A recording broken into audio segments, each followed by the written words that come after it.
Hello, welcome students. Myself Neeru Gupta, Associate Professor, Department of Chemistry, Government MS College, Bikaner. Students हम noble gases की chemistry पढ़ रहे हैं. ये हमारे बीएससी पार्ट 1 के फर्स्ट पेपर यानी इनऑर्गेनिक केमिस्ट्री की 5th यूनिट का चैप्टर है. हमने इस लेसन में पिछले जो 3 लेक्चर्स पढ़े हैं, केमिस्ट्री ऑफ नोबल गैसेस, उनका इंट्रोडक्शन, उसके बाद compounds in chemistry of noble gases जिसमें हम जीनॉन के कंपाउंड्स पढ़ रहे हैं. जीनॉन के 3 फ्लोराइड्स हम पढ़ चुके हैं, डाईफ्लोराइड, टेट्राफ्लोराइड एंड हेक्साफ्लोराइड. आज हम इसी सीरीज़ में जीनॉन के कंपाउंड्स पार्ट 3 स्टार्ट करेंगे और हमारे आज के जो 2 कंपाउंड्स हैं वो हैं जीनॉन के ऑक्साइड्स. जीनॉन 2 तरह के ऑक्साइड्स बनाती है, एक ट्राईऑक्साइड और एक टेट्राऑक्साइड. दोनों ही बहुत सिंपल हैं कंपाउंड्स. दोनों ही में हमें कुछ मेथड ऑफ प्रिपरेशन, कुछ प्रॉपर्टीज़, उनके स्ट्रक्चर और बॉन्डिंग, ये एक ब्रीफ में स्टडी करना है. तो हम अपना टॉपिक स्टार्ट करते हैं. पहले हम बात करेंगे जीनॉन ट्राईऑक्साइड की, जिसका मॉलिक्यूलर फॉर्मूला है XeO3. Xenon trioxide is an unstable compound of xenon in its +6 oxidation state. Xenon trioxide एक अस्थायी यौगिक है xenon का, जिसमें ऑक्सीकरण संख्या उसकी ऑक्सीकरण अवस्था +6 होती है. It is a very powerful oxidizing agent. It liberates oxygen from water slowly and accelerated by exposure to sunlight. ये एक प्रबल ऑक्सीकारक है जो पानी के साथ अभिक्रिया करके ऑक्सीजन को मुक्त करता है, और ये अभिक्रिया यदि सूर्य के प्रकाश में कराई जाए तो और तेज़ी से होती है. It is dangerously explosive upon contact with organic materials. कार्बनिक पदार्थों के संपर्क में आने पर ये काफ़ी खतरनाक विस्फोटक बन जाता है. And when it detonates it release xenon and oxygen gas. और जब इसको विस्फोट कराया जाता है तो जीनॉन और ऑक्सीजन गैस हमें प्राप्त होती है. ये एक जनरल इंट्रोडक्शन था. इसके बनाने की विधियाँ कौन कौन सी हैं. 2 मेथड्स हम यहाँ पर देखेंगे. पहला मेथड है by the slow hydrolysis of xenon tetrafluoride and xenon hexafluoride. Xenon hexafluoride और टेट्राफ्लोराइड का यदि धीमी गति से जल अपघटन कराया जाए तो जीनॉन का ट्राईऑक्साइड हमें प्राप्त होता है, और ये हम इन दोनों रिएक्शंस में देख पा रहे हैं. इसके अलावा दूसरा जो बनाने की विधि है वो है जीनॉन के ऑक्सी टेट्राफ्लोराइड का हाइड्रोलिसिस, यानी कि जीनॉन का जो ऑक्सी टेट्राफ्लोराइड होता है वो भी जल अपघटित होकर जीनॉन के ट्राईऑक्साइड को बनाता है. तो ये इसके 2 बनाने के मुख्य मेथड हैं या उनकी विधियां हैं. अब हम इसके गुणों की बात करते हैं. इसके फिज़िकल प्रॉपर्टीज़ में और केमिकल प्रॉपर्टीज़ में हमें कुछ जो मेन प्रॉपर्टीज़ ध्यान में रखनी है वो ये हैं कि it is a white non volatile solid and soluble in water. ये एक सफ़ेद रंग का नॉन वोलेटाइल यानी कि अवाष्पशील सॉलिड ठोस है जो कि पानी में विलय होता है. HCl के साथ यदि इसकी अभिक्रिया कराई जाए तो क्लोरीन गैस प्राप्त होती है और जीनॉन भी मुक्त होती है, जैसा हम इस अभिक्रिया में देख रहे हैं कि जीनॉन ट्राईऑक्साइड HCl के साथ रिएक्ट करके जीनॉन वाटर का मॉलिक्यूल और क्लोरीन को लिबरेट करता है या मुक्त करता है. एक्वस सॉल्यूशन में ये स्टेबल है और इलेक्ट्रिसिटी या विद्युत का कुचालक होता है. ये जैसा हमने कहा कि एक प्रबल ऑक्सीकारक पदार्थ है. ये Ki के साथ जब रिएक्शन करता है तो ये आयोडीन को मुक्त करता है. इसी तरह एक्वस सॉल्यूशन में ये वीकली एसिडिक है, यानी कि दुर्बल अम्लीय होता है, लेकिन बेसिक मीडियम में ये जल अपघटित होकर परजीनेट आयंस बनाता है. दोनों रिएक्शंस हम यहाँ देख रहे हैं. पहली अभिक्रिया एक्वस सॉल्यूशन में यानी जलीय विलयन में है, जहाँ ये दुर्बल अम्लीय है और प्रोटॉन को मुक्त करता है, जबकि बेसिक मीडियम में जीनेट परजीनेट्स, हमें यहाँ जैसे सोडियम के साथ NaOH के साथ रिएक्शन हम देख पा रहे हैं जिसमें कि सोडियम परजीनेट का निर्माण होता है. ये इसकी कुछ मुख्य केमिकल और फिज़िकल प्रॉपर्टीज़ थी, और इसका जो एक मुख्य उपयोग है वो एज एन ऑक्सीडेंट ही हम इसे पढ़ते हैं।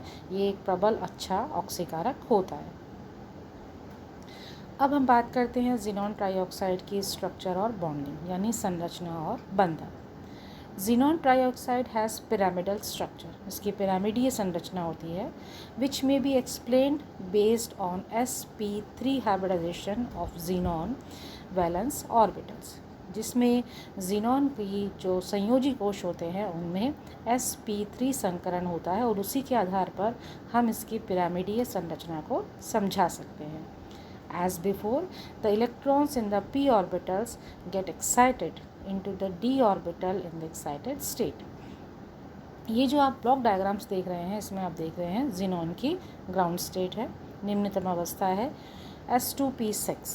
एक्साइटेड स्टेट में p से तीनों युग्मित जो इलेक्ट्रॉन्स हैं वो d ऑर्बिटल में एक्साइट कर जाते हैं, उत्तेजित हो जाते हैं, और इस तरह से हमें sp3 हाइब्रिडेशन के द्वारा एक ज़ीनॉन का जो ट्राईऑक्साइड मिलता है। चूँकि इसमें ऑक्सीजन डबल बॉन्ड बनाती है, तो यहाँ हम देख रहे हैं कि एक लोन पेयर होता है और 3 डबल बॉन्ड हमें प्राप्त होते हैं, जिसे हम इस संरचना में आगे समझा पाएंगे। यहाँ सेंट्रल एटम ज़ीनॉन है, no monovalent group attach to the central atom since oxygen is a bivalent group. इसके साथ चूँकि ऑक्सीजन जुड़ी है और वो द्विसंयोजी होती है। वैलेंस इलेक्ट्रॉन्स की संख्या यहाँ हम देख पा रहे हैं कि 8 है, 6 3 + 3 + 2, और आवेश इस पर 0 है। तो यदि हम n निकालना चाहें, यानी कि इसकी हाइब्रिड स्टेट निकालना चाहें, तो फॉर्मूला हम लिखते हैं v + m ± c / 2, यानी v यहाँ पर है number of valence shells, m is the number of monovalent atom जो 0 है, c इज़ द चार्ज वो भी 0 है। तो यहाँ हमारे पास n का मान आता है 8/2 = 4, यानी कि 4 संकरित कक्षा क्यों होंगे, इसलिए हाइब्रिडाइजेशन sp3 होगा और बनने वाली संरचना ट्राइगोनल पिरामिडल या त्रिकोणीय पिरामिडीय होती है, जैसा कि हम इस चित्र में देख पा रहे हैं। इसमें आप देख रहे हैं कि ज़ीनॉन के साथ 3 ऑक्सीजन डबल बॉन्डेड हैं और एक उसके पास लोन पेयर ऑफ इलेक्ट्रॉन उपस्थित है। तो इस तरह से हम ज़ीनॉन का ट्राईऑक्साइड एक्सप्लेन कर सकते हैं। अब हम अपने दूसरे कंपाउंड की बात करते हैं जो ज़ीनॉन का टेट्राऑक्साइड है, जिसे हम XeO4 से प्रदर्शित करते हैं। It is a chemical compound of xenon and oxygen with molecular formula XeO4, remarkably for being a relatively stable compound of a noble gases. ये नोबल गैसेस में कुछ कह सकते हैं कि हम थोड़ा एक स्थायी यौगिक होता है। It is a yellow crystalline solid that is stable below 35.9 degree Celsius. ये एक पीले रंग का क्रिस्टलीय ठोस है जो -35.9 डिग्री सेल्सियस से नीचे स्थायी है, and above that temperature it is very prone to exploding and decomposing into elemental xenon and oxygen. और यदि इसका तापक्रम इससे ज़्यादा हो जाए तो ये भी एक्सप्लोड हो जाता है या विस्फोटक हो जाता है, और विस्फोट करने के बाद ये ज़ीनॉन और ऑक्सीजन में टूट जाता है।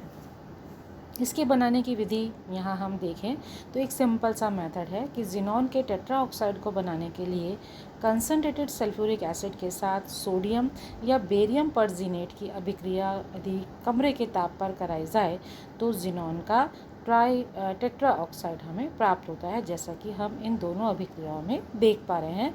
और साथ में हमें जल का एक अणु तथा सोडियम और बेरियम के सल्फेट्स प्राप्त होते हैं।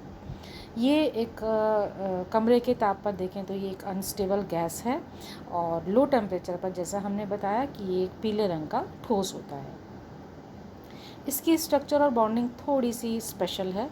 ज़ीनॉन की हाइब्रिडाइजेशन स्टेट होती है sp3।